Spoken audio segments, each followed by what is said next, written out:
Ooh. Okay, I am back on. I've decided to do a video on best and worst movies I've seen this year.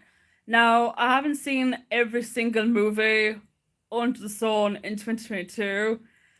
So some of these movies I've seen them on Netflix or Disney Plus or on another site I saw them on. But anyway, before I tell you the worst films I've seen, here are the ones I gave a 6 out of 10 to. I'm not saying that I hate these movies, but I just didn't. Okay, so I'm gonna start with the ones I didn't like.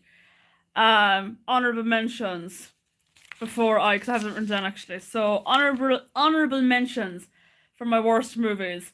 A Royal Christmas on Ice, which I thought was terrible by the way. Christmas with You. It's a rip-off of Marry Me with Jennifer Lopez and Owen Wilson.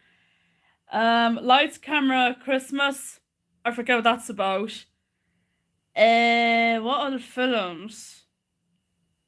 Um, Under Wraps 2. I thought it was terrible. Look Both Ways, which was a rip-off of Sliding Doors with Gwyneth Paltrow. It was from Netflix. I thought it was terrible.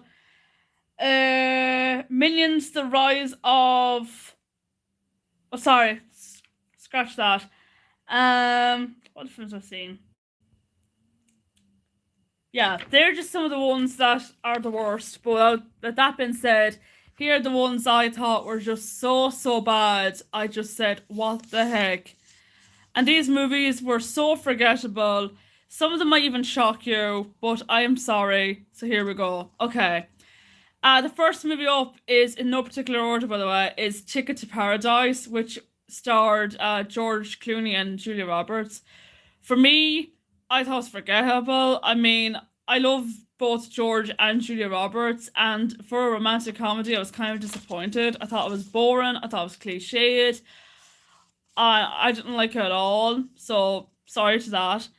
Okay, this movie now might get me into a lot of trouble, but I don't care. I saw this film twice, by the way, and I really wanted to like this movie because I'm a fan of both actors.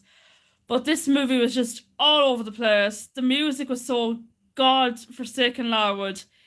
It is, of course, Spirited, which starred Ryan Reynolds and Will Ferrell. Again, like I said, I tried to like this movie, but I just ended up being bored with it because, like I said there, the music was so loud. I didn't even know what they were saying. You might think I'm deaf. I'm not deaf. Thank God. Can thank God for that. But it's just all over the place, and I didn't like it at all. So yeah, Hotel Transylvania 4.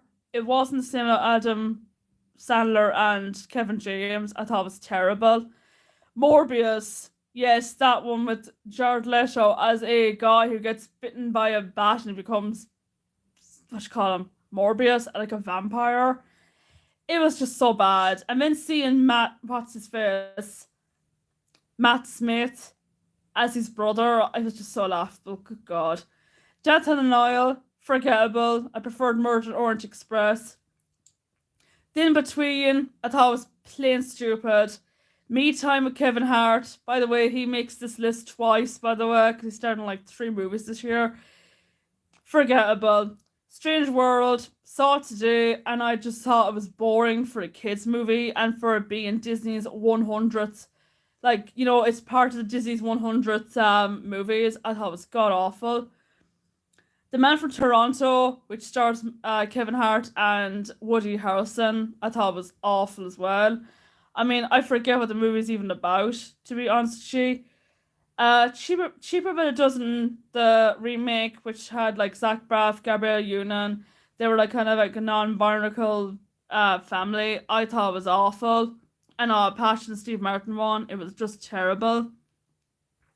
The Princess, which starred Joey King, I thought that was I actually sat through this movie on Disney Plus and only watched like half of it and then I turned it off. I thought it was just so boring, so cliched, and yeah, it was just too violent for me as well. I didn't like it at all. I thought it was stupid.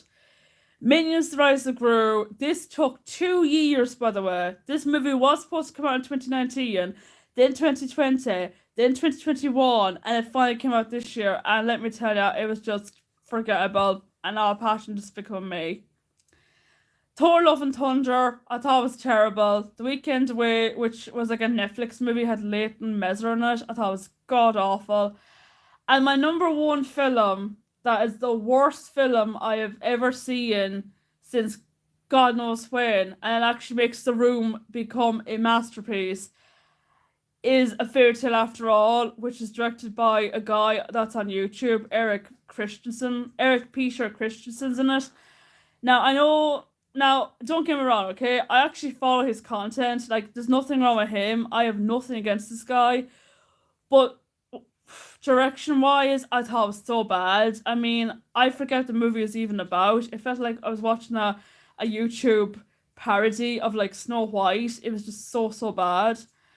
And the effects was bad, the story was bad, the editing was bad. I was like, when is this going to end? I think it was on for like what, an hour and a half, but just dragged and dragged and dragged. And I just went, oh my god, make this movie end. But yeah, that's my worst films of 2022. Is there one that you're kind of going, oh, that's not fair. I liked that movie. Or like, is there a movie on this that you liked? Let me know in the comments down below. And yeah, stay tuned for my best movies of 2022. So yeah, take care.